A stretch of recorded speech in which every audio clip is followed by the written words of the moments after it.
بسم اللہ الرحمن الرحیم۔ حضور صلی اللہ علیہ وسلم نے فرمایا، موت کے بعد روح کیسے پکارتی ہے؟ میت کو سب سے زیادہ درد کب ہوتا ہے؟ مرنے کے بعد کا منظر کیسا ہوتا ہے؟ جانیے اس ویڈیو میں۔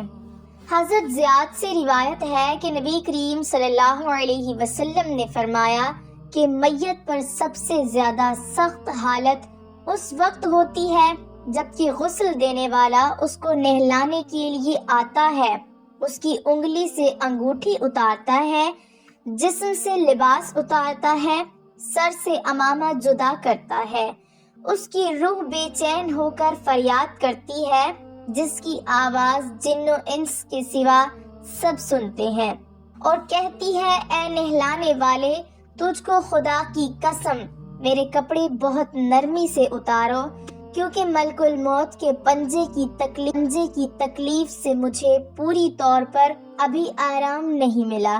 پھر جب اس کو تختے پر لٹا کر اس پر پانی ڈالا جاتا ہے تو روح چلاتی ہے، اے نہلانے والے، خدا کے واسطے میرے جسم کو قوت سے ہاتھ نہ لگا، کیونکہ وہ جان کنی کی سختی سے زخمی اور چور چور ہو رہا ہے۔ پھر جب نہلا کر اس کو کفناتے ہیں اور پاؤں کی طرف سے باندھ دیتے ہیں تو روح کہتی ہے، اے غسل دینے والے، خدا کے لیے ابھی سر کی طرف سے میرے کفن میں گرا نہ لگا، تاکہ میرے بیوی بچے اور تمام رشتہ دار دنیا میں آخری بار میری صورت دیکھ لیں، کیونکہ آج میں ان سے بچھڑ رہا ہوں اور اب قیامت تک یہ میری صورت نہیں دیکھیں گے۔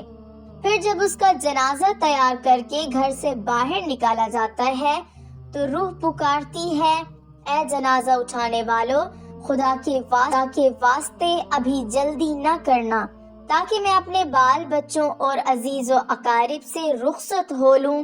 اے جنازہ اٹھانے والو، میں اپنی اولاد کو آج یتیم اور بیوی کو بیوہ چھوڑے جاتا ہوں، خدا کے لیے میرے بعد ان کو تکلیف نہ دینا، میں اپنا گھر اور مال و اسباب دوسروں کے لیے چھوڑے جاتا ہوں، اب یہاں کبھی واپس نہ آؤں گا اور قیامت تک کسی کی صورت نہ دیکھوں گا۔ پھر جب جنازہ اٹھا کر لے چلتے ہیں تو میت کہتی ہے، اے میرے بھائیوں، میں نے آج تک جو کچھ مال و اسباب جمع کیا تھا وہ صرف وارثوں کے لیے تھا، آج ان میں سے کوئی میرے گناہوں کا ذرا سا بوجھ بھی اٹھا نہیں سکتا، ہر چیز کا حساب مجھ سے لیا جائے گا اور میرے وارث کھائیں اور اڑائیں گے۔ پھر جب نماز جنازہ کے بعد دفن سے پہلے کوئی گھر جانے لگتے ہیں تو میت کہتی ہے، اے میرے بھائیوں، خدا کے واسطے ابھی سے ایسا ظلم نہ کرو، مرنے والا تم سے مانوس تھا اور تم دفن سے پہلے لوٹے جاتے ہو۔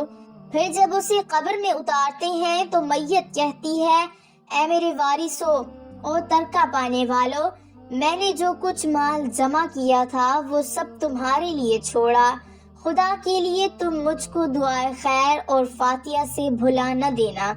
بزرگوں کا قول ہے کہ آخرت کی منزلوں میں سے قبر پہلی منزل ہے، اگر اس منزل میں نجات پائی تو اس کے بعد کی منزلیں بہت آسان ہیں، اور اگر یہاں عذاب میں مبتلا ہوا تو آگے چل کر اس سے زیادہ سختی ہوگی۔ حدیث شریف میں ہے کہ مردہ قبر میں ایسا ہے جیسے کوئی شخص پانی میں ڈوب رہا ہو اور مدد کے لیے فریاد کرتا ہو۔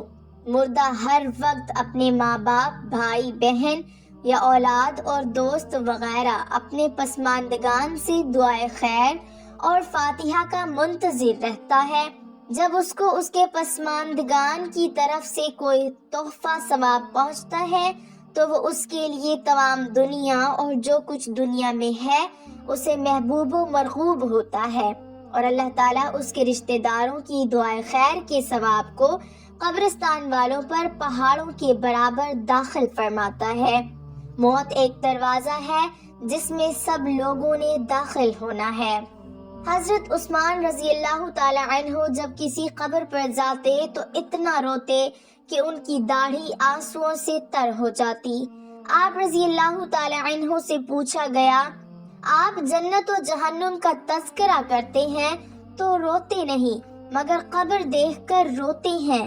کہنے لگے رسول اللہ صلی اللہ علیہ وسلم نے فرمایا کہ قبر آخرت کی پہلی منزل ہے، لہٰذا اگر مرنے والا اس سے نجات پائے تو بعد کے مناظر اس سے کہیں زیادہ آسان ہیں، اور اگر اس کی تکلیف سے نجات نہ پائے تو بعد کے مراحل اس سے بہت زیادہ سخت ہیں۔ اور فرمایا کہ رسول اللہ صلی اللہ علیہ وسلم کا ارشاد ہے، میں نے کبھی کوئی منظر نہیں دیکھا مگر قبر اس سے زیادہ سخت ہے۔ کیا ہمارے لیے ان قبروں میں عبرت نہیں ہے؟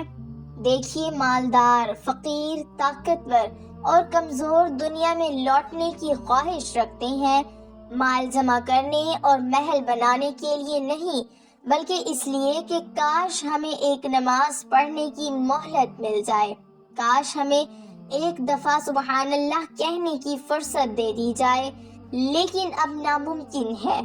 اب اعمال نامے لپیٹ دیے گئے ہیں، روح جسم سے نکال لی گئی ہے، زندگی کی مہلت ختم ہے، اب ہر میت اپنے عمل کی مرحوم ہو کر قبر میں پڑی ہے۔ ایک حاجت مند حضرت عثمان غنی رضی اللہ تعالی عنہ کے دروازے پر غروب آفتاب کے بعد آیا۔ ابھی اس نے دستک نہ دی تھی کہ حضرت عثمان غنی رضی اللہ تعالی عنہ کی آواز اس کے کانوں میں پڑی۔ وہ اپنی اہلیہ سے شکایت کر رہے تھے کہ چراغ کی بتی موٹی ہے جو تیل زیادہ استعمال کرنے کا سبب بن رہی ہے۔ حاجت مند نے جو سنا تو وہ سوچتا ہی رہ گیا کہ وہ ایسے شخص سے حاجت پوری کرنے کی کیا توقع کرے جو تیل کے معمول سے زیادہ خرچ پر اپنی بیوی کو سرزنش کر رہا ہے۔ اس نے ارادہ کیا کہ حاجت بیان کر کے دیکھوں، شاید میری کچھ امداد کر ہی دے۔ تک سن کر حضرت عثمان غنی رضی اللہ تعالی عنہ باہر آئے۔ حاجت مند نے اپنی حاجت بیان کی اور لہجے میں زیادہ زور دیتے ہوئے کہا کہ ضرورت کچھ زیادہ ہی ہے۔ حضرت عثمان غنی رضی اللہ تعالی عنہ نے اس شخص کا ہاتھ تھاما، بستی سے باہر لے گئے جہاں آپ رضی اللہ تعالی عنہ کا سامان تجارت بڑی تعداد میں رکھا ہوا تھا۔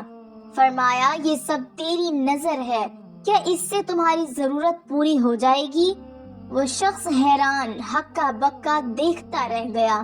چنانچہ اس نے عرض کیا، حضرت یہ سب کچھ میری ضرورت سے زیادہ ہے۔ امیر المومنین نے فرمایا، مجھے خوشی ہے کہ یہ تمہاری ضرورت سے کم نہیں۔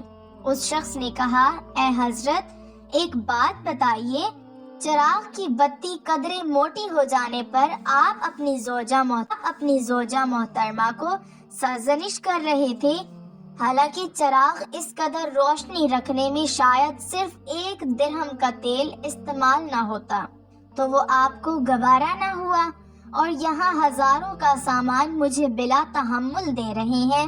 تب آپ رضی اللہ تعالی عنہ نے فرمایا، بھائی چراغ میں تیل کا زیادہ اسراف ہے اور زیادہ اسراف اللہ کو پسند نہیں، اور مجھے اللہ کے حضور اپنے اعمال کی فکر رہتی ہے، یہاں مجھے فکر اعمال لاحق ہے، اس لیے میں نے سرزنش کی سامان تمہیں اللہ کی خوشنودی کے لیے صدقہ دیا ہے، اس پر اجر کی امید ہے اور وہاں پر حساب کا خوف ہے۔